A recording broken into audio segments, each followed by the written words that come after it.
Welcome to Economics 101, Principles of Microeconomics at Thomas More. This video is an introduction to Module 1.3, What is a Market?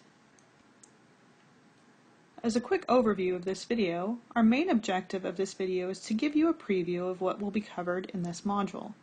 The important parts of this video are an introduction to what a market is, and then we'll move on to understanding the important elements of a market, and then an important preview of an important concept in microeconomics, and that is sketching a market graph.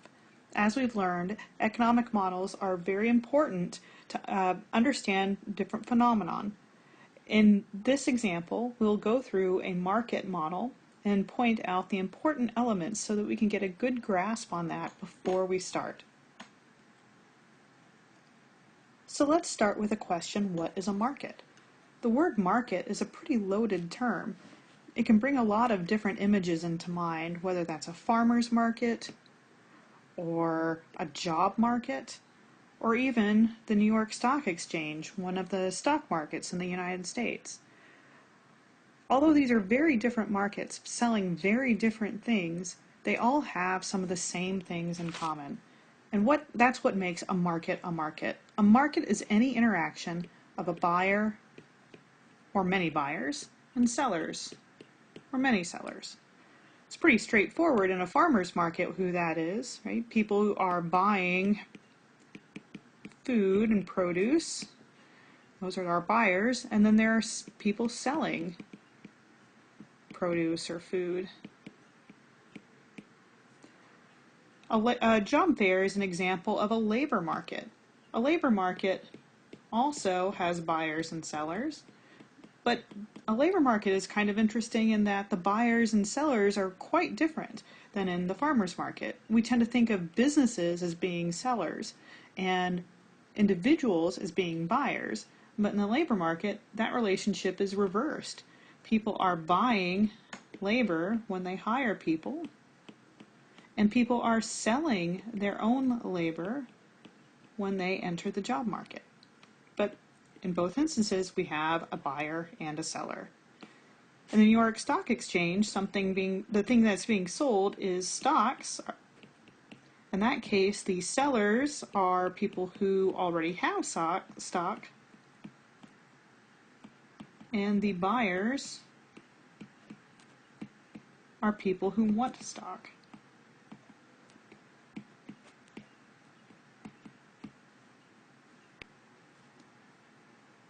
From that, we can pick out some of the most important information about the elements of a market that make it a market. What those elements are first and foremost supply and demand. The buyer is the demander and the seller is the supplier. How much is sold in the market, we use the term quantity to refer to, and what it's sold for is its price.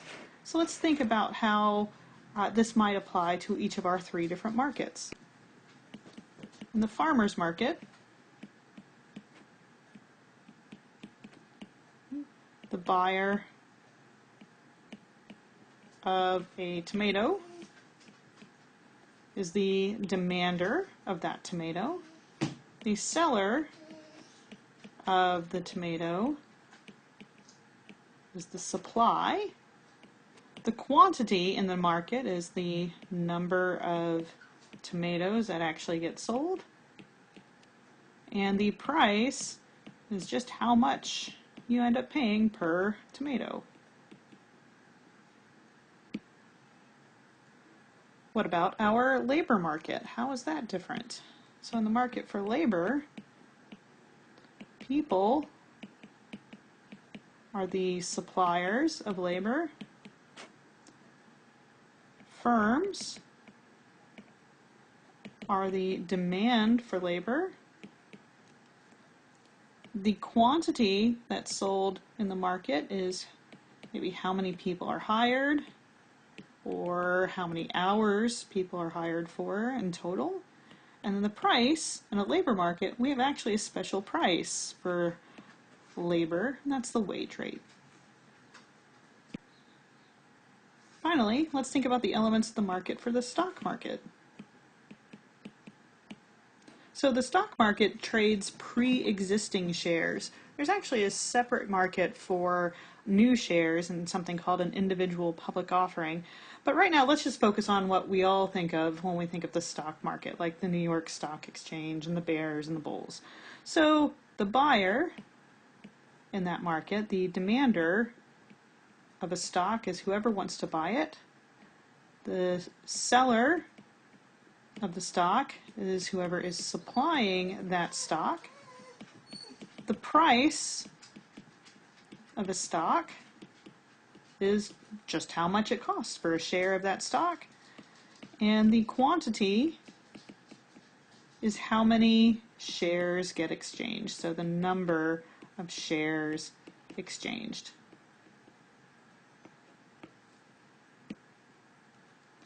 Now let's apply those elements of the market model to a graphical model. Now remember, a graph tells a story, and we need to keep that in mind as we're sketching out our graph. So let's start with our two axes. And as you saw in the video, most of the time we focus just on the first quadrant of the Cartesian plane. That's not this area, not this area, not this area, but this area here.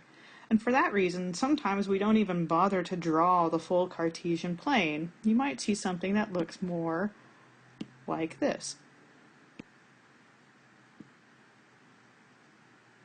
Okay. So just like a model is an abstraction, in this case, the two axes that we usually draw in a market model are just abstract away the other quadrants of the Cartesian plane, so we can just focus on the one we actually care about. Okay, so let's think about some of the elements that are in our market model.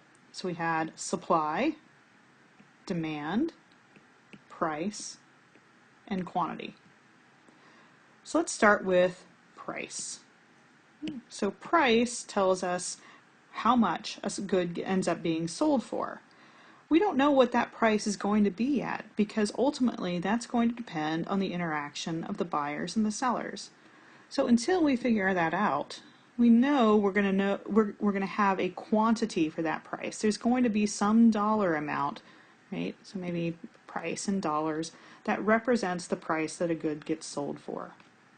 Now our second element is quantity. So we don't know what that is. Ultimately, how much gets sold in the market is going to depend on how much sellers are willing to sell and how much buyers are willing to supply. So we know there's going to be a quantity, but we don't know how much that's going to be. So this P and Q, so the P and Q here on our market model, those are what are called axis labels. And what that's going to tell us is we're ultimately going to have some curves that show the relationship between price and quantity. And what are those curves? Well, those curves are going to be supply and demand. We're going to go and take a deep dive into what supply and demand are in this module. But to start it out with, let's start with some basic assumptions. For most of us, if the price of something goes down, we would prefer to buy more of it. When something gets more expensive, we buy less of it. So our demand curve tells a story, and that story is that as price gets smaller, when we go along that curve, the quantity gets higher. For supply also tells a story.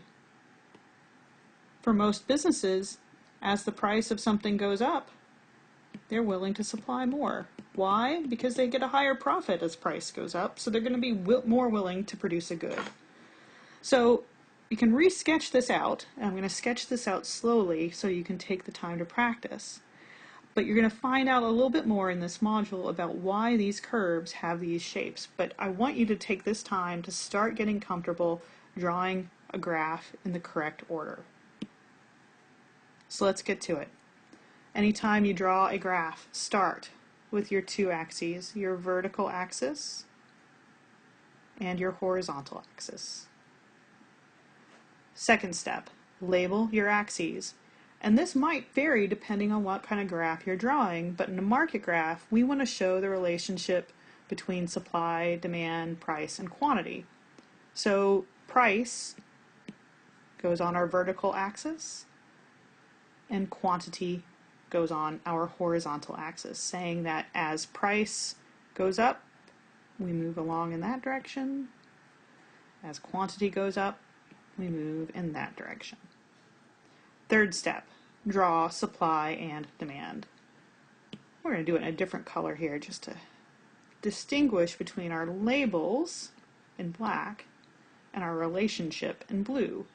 So this blue curve labeled D for demand is saying that as price goes up, as we move from here to here, the quantity demanded goes down. Now let's move on to our supply curve. Supply, and this is saying that as price goes up, the quantity supplied goes up. Right? That's why it's an upward sloping curve. Okay, as you go through, keep in mind, every time you see a graph, you should be sketching a graph. It is vitally important that you get experience doing this early on so that you can be comfortable and it becomes just a matter of muscle memory in a very short period of time.